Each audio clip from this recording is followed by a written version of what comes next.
All right, ladies and gentlemen, boys and girls, so seems like Sabrina Carpenter is yet again in hot water over her recent attire on stage. You know, people are criticizing her for being too edgy, too raunchy, overly sexual, doing too much for a former Disney child star, and they're even going as far as now calling her an industry plant. Seems like there's a lot of debate online whether or not any of the attire she's been wearing, the way she's been acting, and the songs she's been making are organic or not, whether it's being pushed by her record label, her PR manager, her team, or if it's just coming from her naturally. People are now up in arms over whether or not any of this is even authentic. By the time Short and Sweet hit its full stride, Sabrina's live show was every bit as calculated as the rollout. But the same elements that kept her name trending also opened up a new line of criticism.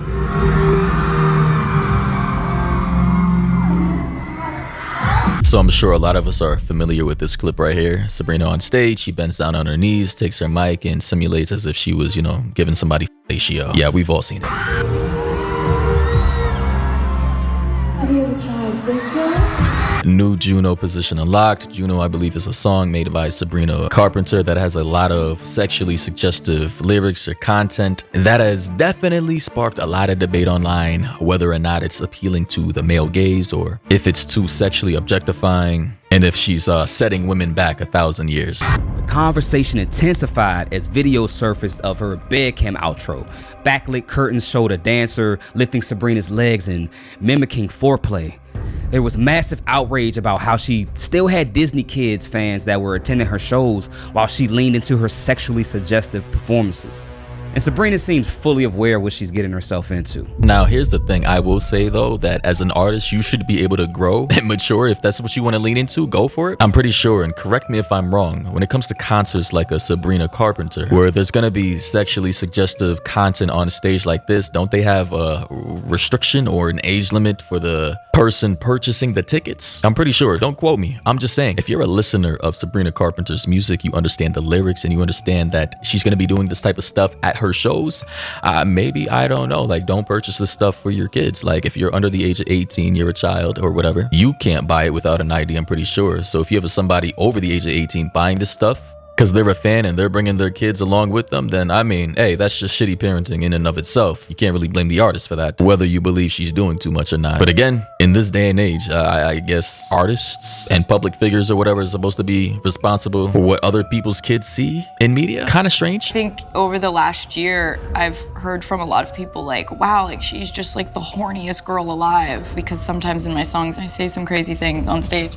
But I'm actually a very normal amount of horny, and also just, you know, a lot of it is because I'm able to kind of have fun and play, and, you know, when I'm doing these live shows, it's just a matter of not taking things too seriously. Some people call Sabrina an industry plant. Now, that's the thing. A lot of people don't believe that everything she just said is organically from her own mind. They believe that this is a carefully curated, constructive narrative image by her team to be pushed out for sales. People are now starting to lean into the theory that the whole strategy by her label execs is to make her more edgy, more I don't give an F type of attitude with the over-sexualized attire. Look at me, and I'm doing things that, you know, young people, young women and whatever think is cool and edgy, and I'm appealing to that type of crowd while simultaneously offending the opposite crowd who thinks her wardrobe is sexual objectification on steroids and attempts to satiate the male gaze. Like, that is definitely a hot topic online, which in my opinion, all in all, has allowed her name to constantly be in headlines, thus producing more overall visibility and sales for her music. And to be quite honest, it's actually quite brilliant. But then again, it does seem to be backfiring now. Some people call Sabrina an industry plant,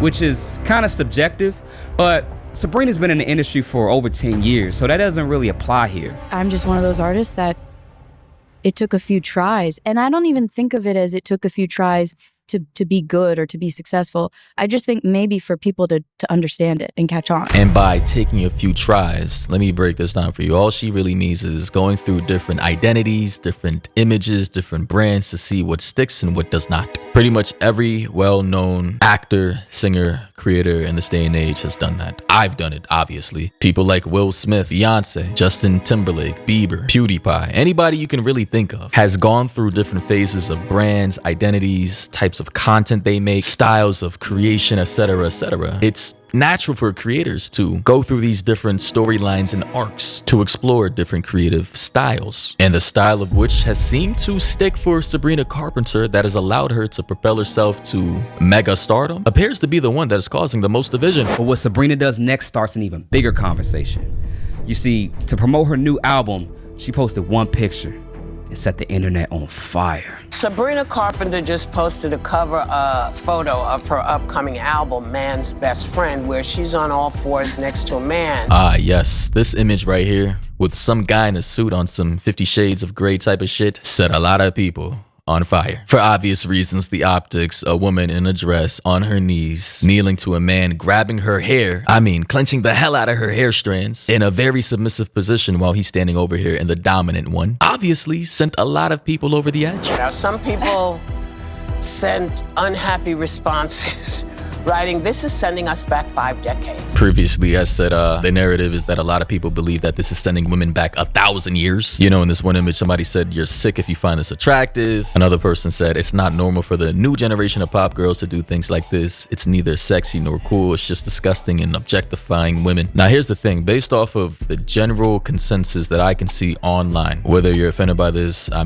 hey, I can't help you with that. So it seems like in this day and age, there seems to be a crowd where there's kind of like 2 or 3 categories of feminists. Feminists, 1, my body, my choice. I can do whatever the hell I want. There's nothing wrong with this. She's just doing with what she wants with her body, so it doesn't matter. And anybody who criticizes her for it is anti-feminist. Feminist group 2, you should never be in the submissive position to a man standing over you like this. This goes against everything we believe in. How dare you put out an image of yourself as a woman, objectifying yourself in such a position that basically presents yourself in a position lower than that of a man. And if you think this is cool, you're basically anti-woman. And the third group that's kind of like in the middle, like, ladies, I don't care. Do what you want. As long as I can do what I want, you can do what you want. Although I may not support this, you know, she's free to do whatever the hell she wants as a grown-ass woman, which in my opinion is just the most reasonable take. Group 1 kind of believes that you gotta do the most and dress risque to prove that less clothes equals more cool and that it supports the movement. Group 2 believes that any position like this, whether it's the choice of the woman or not, that presents itself to be in an inferior position to that of a man is anti-woman, anti-feminist, and that you're a detriment to the movement. And group 3 just kind of doesn't give a fuck at all what people do, like live, let live. I live my life, you live yours. Kind of more on the hippie vibe. And honestly, it's wild how the media has so much power and control over a whole group of people when none of this is real, bro. It's all fake, calculated, curated, and the goal is to get as much visibility as possible. Like everybody took the bait, fell for the trap. Hook, line, and sinker. This is exactly what the record labels want. People divided, arguing with each other, and keeping their artists' names constantly in the headlines. Feminists did not like this one. Women's advocacy groups call the image regressive and male-centered, arguing it glamorizes submission and sets feminism back a decade. And then you had others that were on her side saying that shaming a woman's marketing is its own brand of misogyny. We are all born sexual creatures, thank God. It's a pity so many people despise and crush this natural beauty. So yeah, basically, the 2 major groups of feminists fighting each other, the one who support, you know, a woman being as sexual as she wants, no matter how sexual it is, and the other being like, hey, yo, you're doing too much, especially if a man's holding you in that type of position. What the hell are you doing? And the third group, who's kind of like not even in the fight, just sitting on the sidelines eating popcorn, like, hey, shit ain't got nothing to do with me. And yeah, honestly, it's kind of funny. Like, at this point, it's just free marketing, man. And it seems like I don't think that this is, in my honest opinion, this is Sabrina's natural personality type, her natural way of acting. I think her entire image, brand, and perception by the public has been carefully calculated, curated, shaped, and molded into a specific way that has allowed her to launch her name up into the charts like she's never seen before. So yeah, I mean, let me know your thoughts and opinions down below. Do you think she's a Sabrina, that is, an industry plant? Do you think she's organic, authentic? Do you think this is really her? Or do you think this entire thing was scripted and calculated by her own team, record labels, PR managers, etc.? All thoughts and opinions down below. Like, share, you already know what to do. And yeah, until next time, everybody, stay safe.